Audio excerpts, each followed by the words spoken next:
एकमात्र गर्भवती भगवती उत्तरा बची हैं और इसने उत्तरा के गर्भ पे भी ब्रह्मास्त्र चला दिया।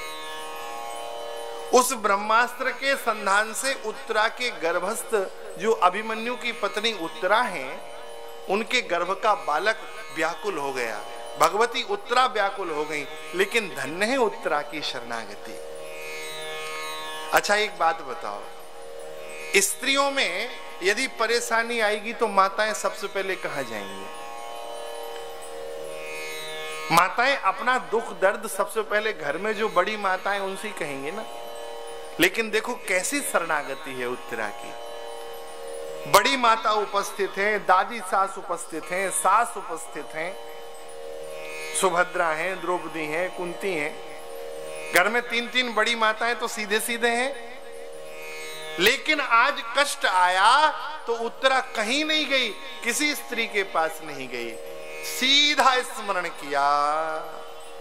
भगवती उत्तरा ने कहा,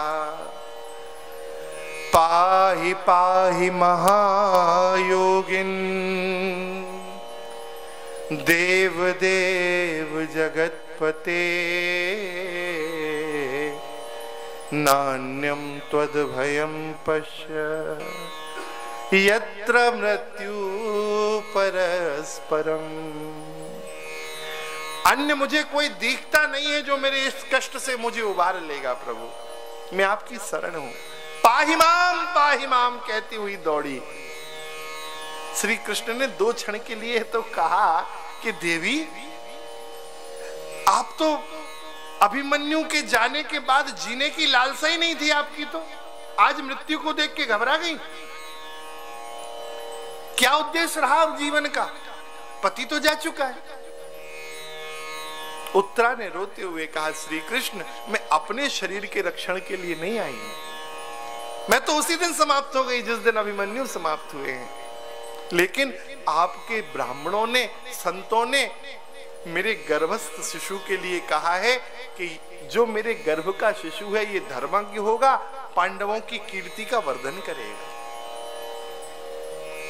आप इस वैष्णव का रक्षण करें, ये आपका भक्त है।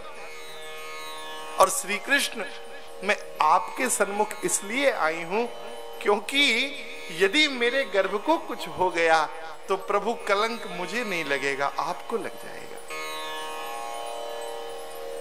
बिहारी मेरो का बिगड़ेगो, जाएगी लाज तुम्हारी। मेरो का बिगड़ेगो, मुझे कुछ नहीं होगा, आपको कलंक लग जाएगा। लोग कहेंगे भगवान की भक्त परंपरा वाले परिवार का वंश नष्ट हो गया, पानी देने वाला भी कोई नहीं बचा। एक परंपरा में जिसमें शरणागतों की परंपरा है, उनके यहां पानी वाला भी नहीं बचा। प्रभु आप अपने कलंक को बचाओ, मेरी रक्षा मत करो लेकिन अपने कलंक की रक्षा करो। रोते रोते उत्तरा ने कहा, प्रभु आपको पता है जब से अभिमन्यु गए हैं तब से धर्मराज छुप छुप के रोते हैं, भीम छुप छुप के जाके रोते हैं, अर्जुन अभी भी नहीं भूल पाए हैं। जब 5 पांडव व्याकुल हो जाते हैं अभिमन्यु के विरह में, तो उस काल में भगवती कुंती 5 को बुला के और एक ही बात कहती हैं कि बस कुछ दिन की तो बात है, अभिमन्यु का तेज देवी उत्तरा के गर्भस्थ है, और जैसे ही हमारे आंगन में किलकारी गूंजेगी वह अभिमन्यु ही तो होगा। 5 पांडव अपने हृदय को धैर्य बांध के इसलिए रखे हैं कि अभिमन्यु का पुत्र होगा, संतति होगी। श्री कृष्ण मेरे लिए नहीं तो आप उन आश्रित पांडवों के लिए मेरे गर्भ की रक्षा करो। अरे उत्तरा गर्भ में जाऊंगा तो कहा आप महायोगिन हैं, महायोगिन शब्द का प्रयोग किया।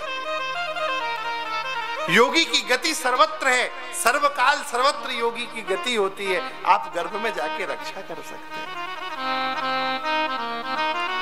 देवी, क्या गर्भ का दर्शन मेरे लिए उचित होगा? एक स्त्री के लिए? तो ठाकुर बोली, आप तो जगतपति हैं, आप आइए।